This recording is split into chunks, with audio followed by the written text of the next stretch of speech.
The steel mace is an excellent companion to the kettlebell because it allows us to improve rotational power from the core as well as shoulder mobility. Let's be real, it just looks badass. So if you've ever wondered how to perform the Macebell 360, which is this movement here, today I'm going to show you exactly how to do it using the kettlebell. Let's dive in. First things first, we want to take the kettlebell upside down, grabbing by the horns. And the horns, by the way, are this portion of the kettlebell handle here that's set vertical between the body and the handle itself. Once the bell is upside down, we want to bring our hands all the way down by our hips. Now from here, we want to rotate one shoulder forward.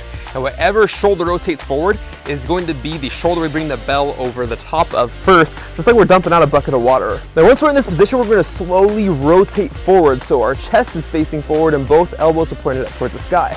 I want you to notice something here, and that is that my elbows are super tight to my head. They're not flared out here, they're here. This is gonna be a lot more comfortable on your elbows and your shoulders as you're going through the movement. Oh, and one other thing, when the bell is behind you like this, make sure that you're not flaring the ribs. You wanna make sure that our rib cage is pulled down, squeezing the glutes, tucking the hips like a dog tucking its tail. That way we're keeping our lower back safe. From here, you're simply gonna rotate the opposite shoulder forward. So now when our right shoulder comes forward here, we're going to begin pulling that bell back down towards our hips, like so. Now when you break it up into chunks, it looks kind of choppy, like this here, right? But if we speed the movement up, we actually have something that resembles the steel mace 360. Now the only difference between doing this movement with the kettlebell versus doing it with the steel mace is now we're going to have our hands stacked. And the way that I like to go about this is if my right hand is on top, I want to point the index finger of my top hand.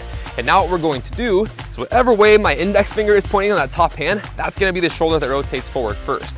Everything else still applies. In other words, I'm going to take that mace head now instead of the kettlebell over the shoulder that is rotating forward.